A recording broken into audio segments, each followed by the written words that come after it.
I tell you, lads, if you stick around to the end of this video, by the time Nancy Allen turns up, you're going to think the world's not fucking real. Right, so this is Apex, 1994. So, as you can probably tell by the poster, if you've never seen the film, it's a Terminator ripoff. This is the early 90s. Terminator 2 was still at the time one of the biggest movies of all time. Jurassic Park beat it, but I believe when Terminator first came out, it was definitely the most expensive movie ever made. And I think it was the highest grossing briefly before Jurassic Park came out. And anyway, so this movie Apex turned up in the video store. And there was this fucking awesome cardboard cutout of this movie, which made it look like, it was a high budget movie. It was coming, I remember actually in the same video store when I was really small, I was like 4 or 5, walking around, and they had a massive cardboard cutout of Robocop. So this was in a similar vein to that. I actually took the liberty of showing what it looks like. Look, so you can buy that on eBay for $250 now. Imagine that. And that was the exact thing that was in my video store. So I can only presume that when the movie was being promoted, like that they sent this thing out, like it was like this was the Wild West of B movies, where they still put an effort into making them. Digital filmmaking hadn't really started yet. Straight to video still had a big following, and kids like me would fall for this stuff. So and most of the time when you saw these movies, the special effects didn't live up to the poster, but in this particular case, the special effects did actually live up to the poster.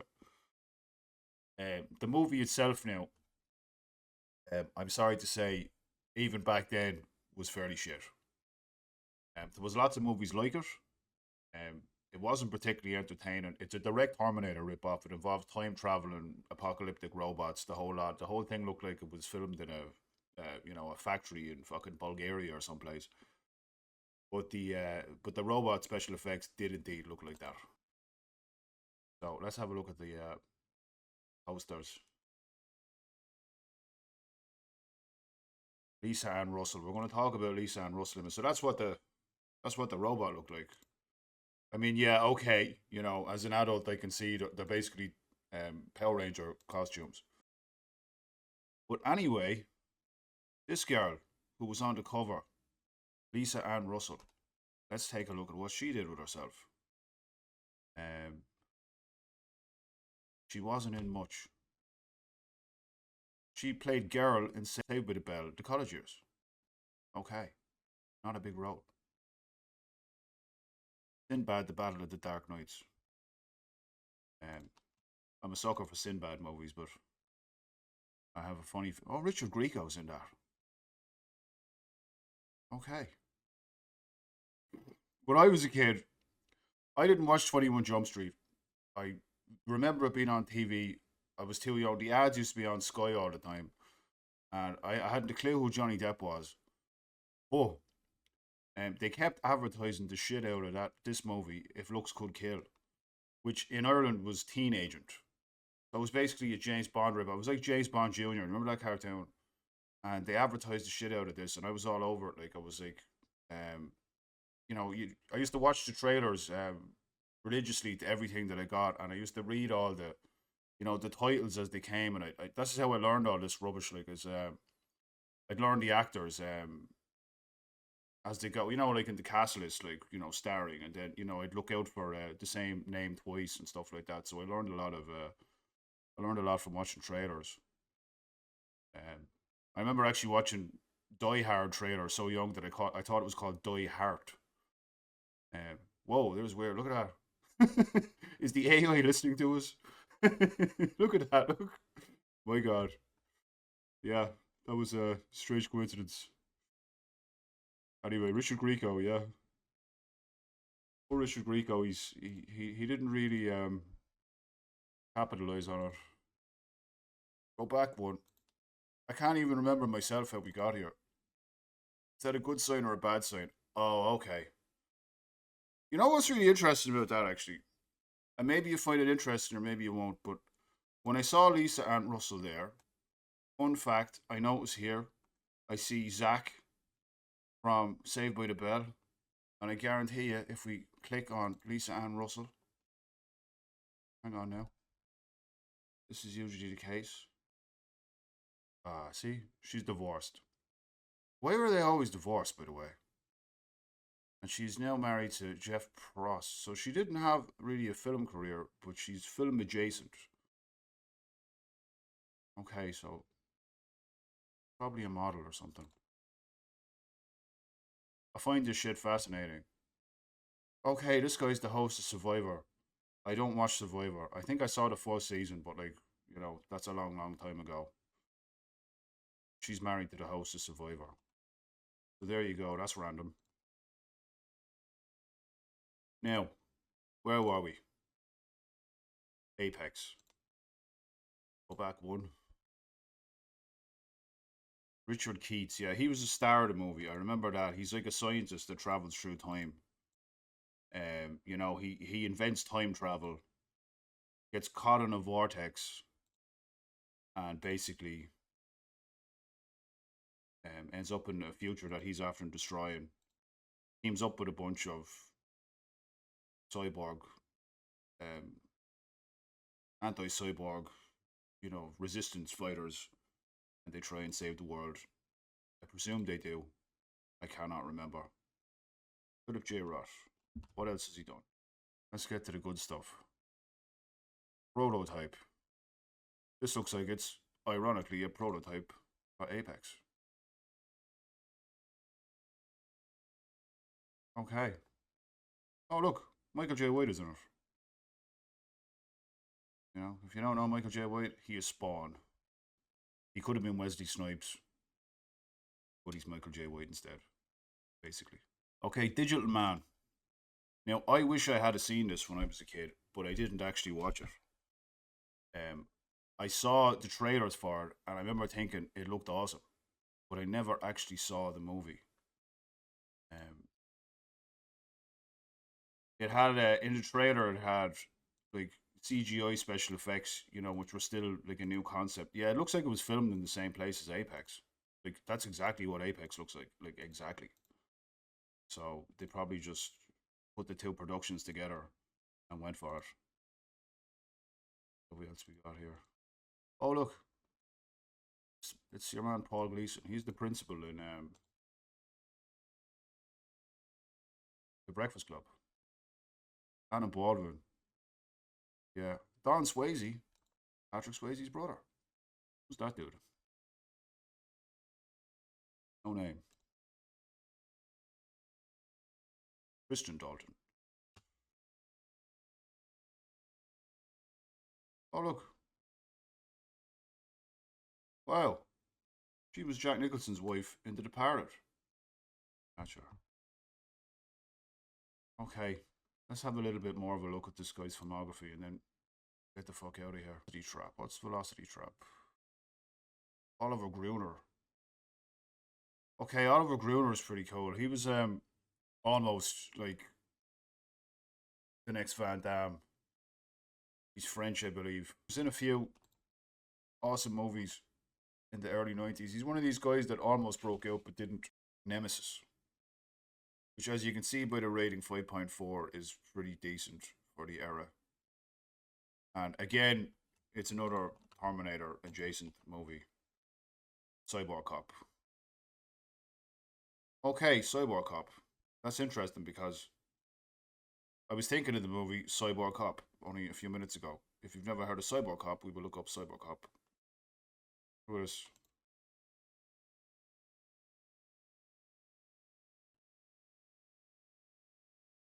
Yeah, again, sadly, I didn't see Nemesis when I was a kid. I remember it coming out. I think as I got burnt too much watching things like Apex, to be honest with you, and they weren't that great. Um, or my dad just didn't want to rent it out. Yeah, it's an Albert Pyun movie, so he's kind of much higher tier in this world than the stuff I'm covering today. You probably know if you're watching this, you probably know who that is. Look, Shang Tsung himself. God rest him. Only died not long ago. Apex, Digital Man, Total Reality.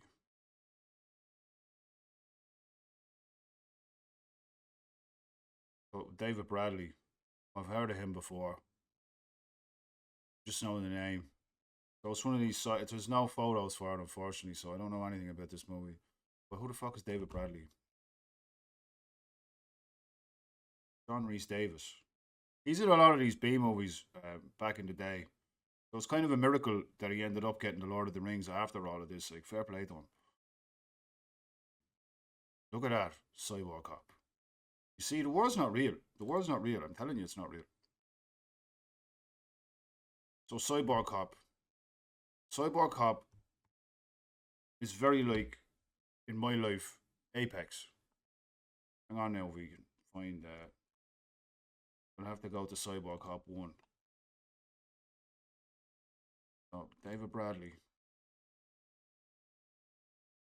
Cyborg Cop.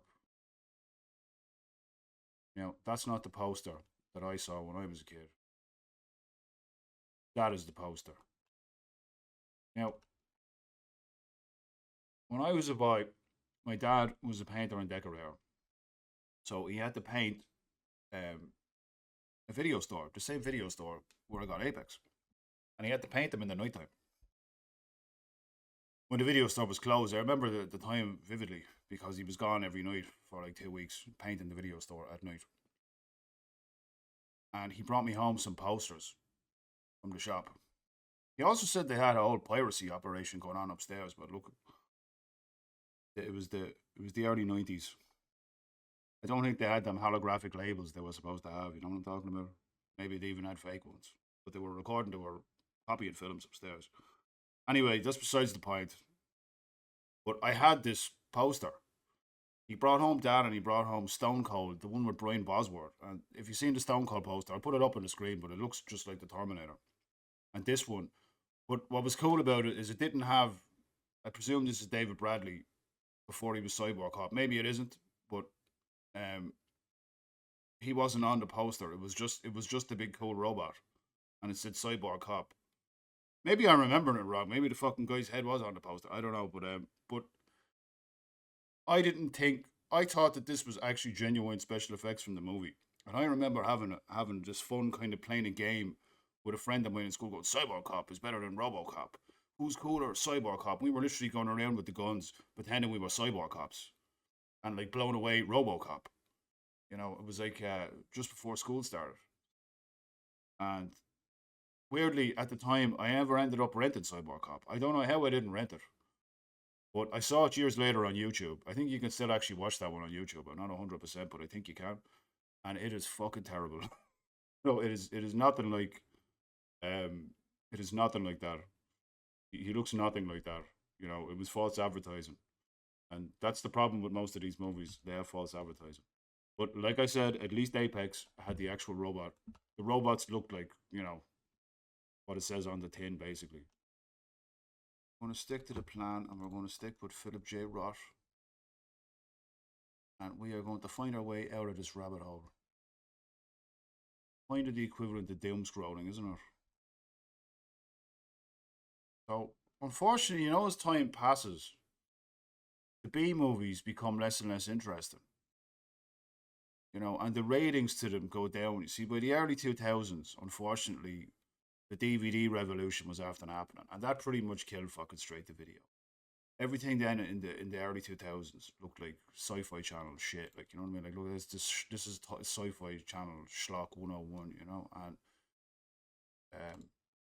I mean, I'll be honest, looking at the few shots of it, it looks better than I thought it was going to be. Oh my god, it's David Keith, isn't it? Yeah, David Keith. I most remember David Keith from Firestarter. The Drew Barrymore, Stephen King psychic Firestarter movie, which I saw when I was very young. But David Keith had kind of an interesting career, actually. You know, he was in a few A movies. He had his day, you know, and then he kind of fell into obscurity. He was into Two Jakes, for example, with Jack Nicholson. See, A movies. That's twice Jack Nicholson has turned up in this video. Who would have thought it? Yeah, actually, the Two Jakes is the sequel to Chinatown. It's kind of forgotten by time because it's nowhere near as good as Chinatown. Jack Nicholson directed it himself. I could swear David Keat was in this, like, star of this kind of Indiana Jones knockoff that I saw on Sky Movies back in the day. Secret of the Andes. Not that. That ironically is an Indiana Jones knockoff, but that is not what I'm talking about. Yeah, there it is. The Further Adventures of Tennessee book. Indiana Jones knockoff. A broke alcoholic guy leads a rich couple on a jungle hunting trip. I used to watch all these films with my nan when I was a small boy. And I remember my dad kind of taking the piss out of me because I think he knew it was kind of dirty. And it sort of was, like, but like, we're not talking, it's not a softcore porn movie or anything like that. That movie is worth checking out. What was the other one? Secret of the Andes. Starring none other than John Rhys-Davies. See, it's a loop. It's a fucking never-ending rabbit hole of shit. Like, I'm serious about this. Like, how are all these people interconnected? Like, I'm just making this shit up as I go along, and like, the amount of connections you make is creepy. There's an archaeologist, and he's looking for gold. So, I'm going to presume with the heart and John. Oh, Nancy Allen is in it as well. Robocop. You see. Like, what's that about? For fuck's sake. Like, what is going on? Like, come on. I just said Cyborg Cop. Look, there he is. That is fucking creepy. There's Jack Nicholson. What the fuck is going on? I'm getting out of this fucking rabbit hole before I get sucked into it. Anyway, fucking Nancy Allen. Robocop 3. 1993. Let's go forward in time to 1994. Where things make sense. Apex. Okay, we have to fix the time-space continuum and fucking go back to year 2026. And let's look at Lisa and Russell. Be cool with a shotgun. Anyhow, go back to normal life. Because I'm out of this rabbit hole. Scary place.